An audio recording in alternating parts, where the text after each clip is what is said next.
इंद्रेश कुमार के ये शब्द कई मुस्लिम धर्मगुरुओं और मौलानाओं को बहुत चुभे हैं। वो नाराज हैं।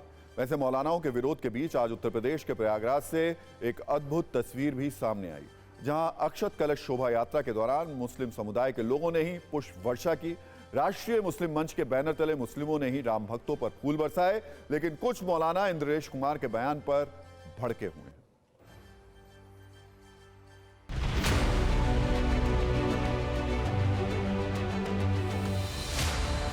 इसी से कोई इस तरह की कहे, कल जब अयोध्या में मस्जिद तैयार हो जाएगी तब उसके बाद ये होगा कि जब मस्जिद का इनाग्रेशन हो रहा है तो अल्लाह अकबर कहे जाना चाहिए। सब 140 करोड़ भारतवासी जो हैं वो अल्लाह अकबर की सतह बुलंद करें। तो मैं ये समझता हूँ ठीक है, हमारे बिरादरान अहले वतन के लिए खुशी का दिन है, उस दिन उसका इनाग्रेशन हो रहा है, उद्घाटन हो रहा है, बहुत अच्छी बात है।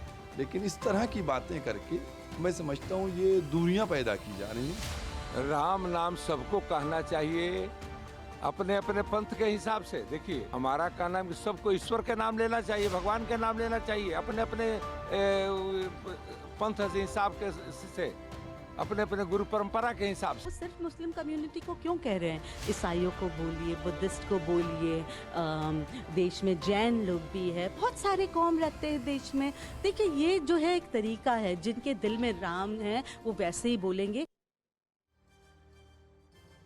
और अब आपको उस अयोध्या में लेकर चलते हैं जहां रामलला की प्राण प्रतिष्ठा की भव्य तैयारियां चल रही हैं। अब ये फाइनल हो चुका है कि राम मंदिर में रामलला की 51 इंच की प्रतिमा जो है वो लगाई जाएगी और ये मूर्ति मैसूर के अरुण योगीराज के द्वारा तैयार की गई है। लेकिन अब इस प्रतिमा के वस्त्र कौन से होंगे, रामलला किस तरीके से विराजमान होंगे और उन्होंने जो 56 भोग उनको लगाया जाएगा वो कहां से तैयार हो रहा है, ये सब कुछ आज हम आपको TV9 भारतवर्ष के कैमरे पर दिखाने जा रहे हैं। इसी पर सीधे अयोध्या से एक रिपोर्टर रील पहले आपको दिखा देते हैं।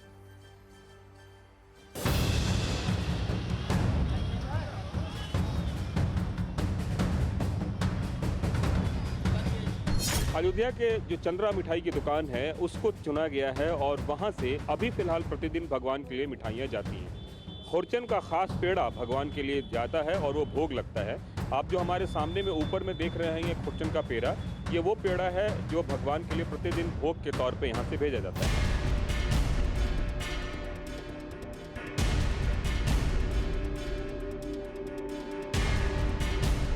ये भोग हमारे यहाँ से हमारे दादा परदादा के समय से जा रही है और ये हमारे रामलला को पेड़े का भोग शुरू से लगाया जाता है। दादाजी हमारे ये पहले जिस तरीके से बनाते थे आज भी उस तरीके से हम लोग बना रहे हैं, सफाई का ध्यान देते हुए और बाकायदे हर चीज़ों से ध्यान देते हुए, और रामलला को वही पेड़े का भोग लगाया जाता है।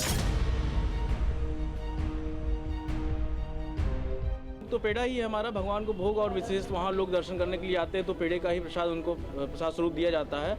और जब 56 भोग या ऐसा कोई त्यौहार पड़ता है तो और भी मिठाइयाँ साथ में लगाई जाती है भगवान के भोग के लिए।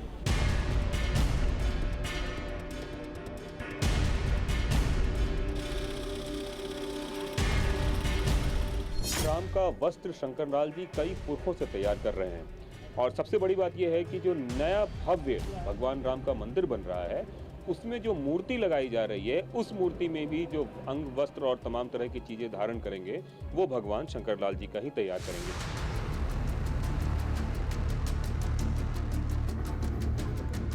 51 इंच की मूर्ति है और मूर्ति तो सरकार अगर जब सामने पड़े तो लगता था कि ठाकुर जी हमारे बोल देंगे।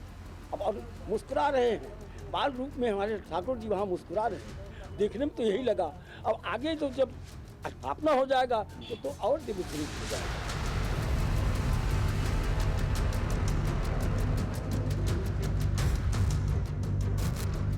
प्रतिदिन पहनने वाली ये ब्रोकेट कपड़ा है, ये ब्रोकेट है, ये ठाकुर जी हमारे प्रतिदिन पहनते हैं, यानी ये दिन के हिसाब से पहनते हैं।